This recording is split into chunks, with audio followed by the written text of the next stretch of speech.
Welcome back. Yesterday, we heard Dr. King,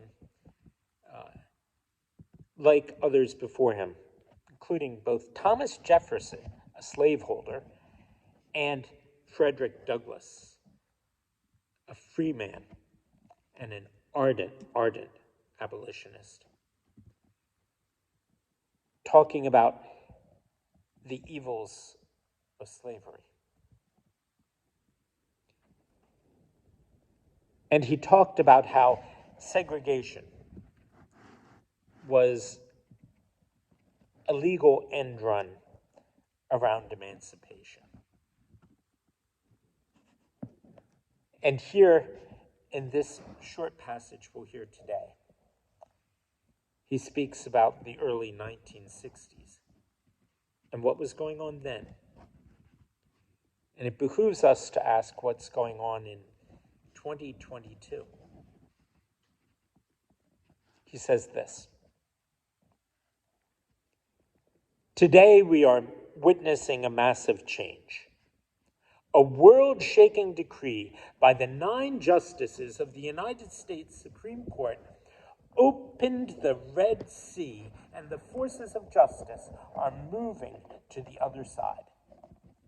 The court decreed an end to the old Plessy decision of 1896 and affirmed that separate facilities are inherently unequal, and that to segregate a child on the basis of race is to deny the child an equal legal protection.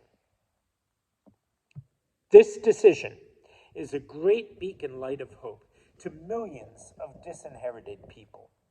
Looking back, we see the forces of segregation gradually dying on the seashore. The problem is far from solved, and gigantic mountains of opposition lie ahead. But at least we've left Egypt, and with patient yet firm determination, we shall reach the promised land. Evil in the form of injustice and exploitation shall not survive forever. A Red Sea passage in history ultimately brings the forces of goodness to victory, and the closing of the same waters marks the doom and destruction of the forces of evil.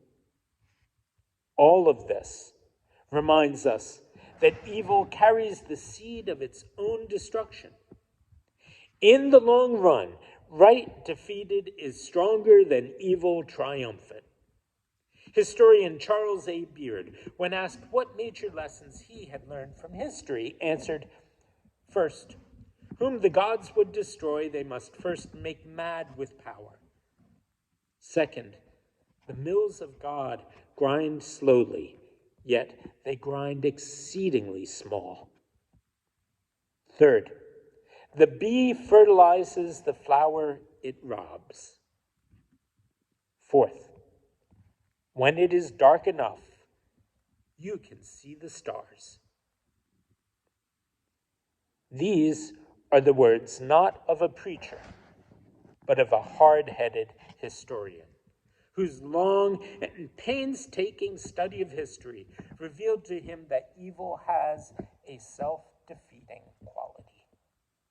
It can go a long way, but then it reaches its limit. There is something in this universe that Greek mythology referred to as the goddess Nemesis.